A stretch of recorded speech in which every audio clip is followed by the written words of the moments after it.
پاکستان خوابوں کا سلسلہ۔ قائد اعظم کو پاکستان بنانے کا حکم رسول پاک صلی اللہ علیہ وسلم نے دیا تھا۔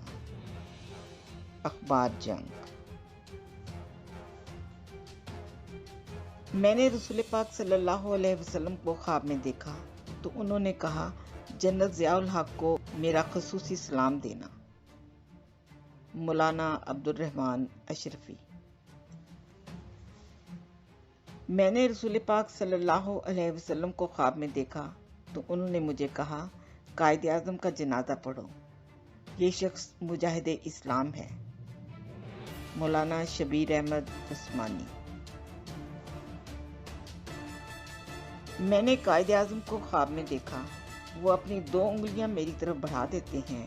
میں ڈر گیا، کیا ہو رہا ہے؟ تو قائد اعظم نے کہا، بیٹا ڈرو نہیں، ان انگلیوں کو چوسو۔ جب میں نے چوسا تو ان کی انگلیوں میں میٹھا شہد نکل رہا تھا۔ مولانا طارق جمیل۔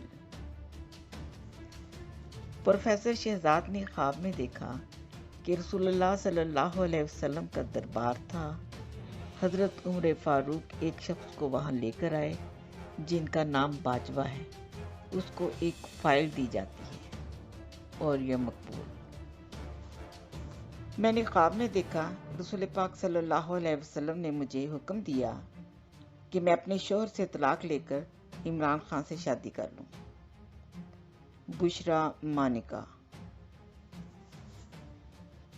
رسول پاک صلی اللہ علیہ وسلم خواب میں میرے پاس آئے اور مجھے پستول دے کر کہا کہ جاؤ قادیانی کو قتل کرو جس نے میری شان میں گستاخی کی ہے۔ غازی خالد۔ یہ سب وہ خواب ہیں جو کہ باقاعدہ میڈیا پر رپورٹ ہوئے ہیں۔ میں نے اپنی طرف سے کچھ نہیں کہا، اس لیے برائے مہربانی مجھ پر فتوے لگانے سے پرہیز کریں۔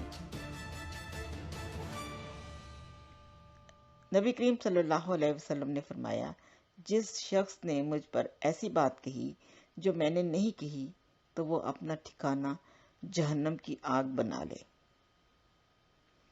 ناظرین، متواتر احادیث سے ثابت ہے کہ رسول اللہ صلی اللہ علیہ وسلم پر جھوٹ بولنے والا شخص جہنمی ہے۔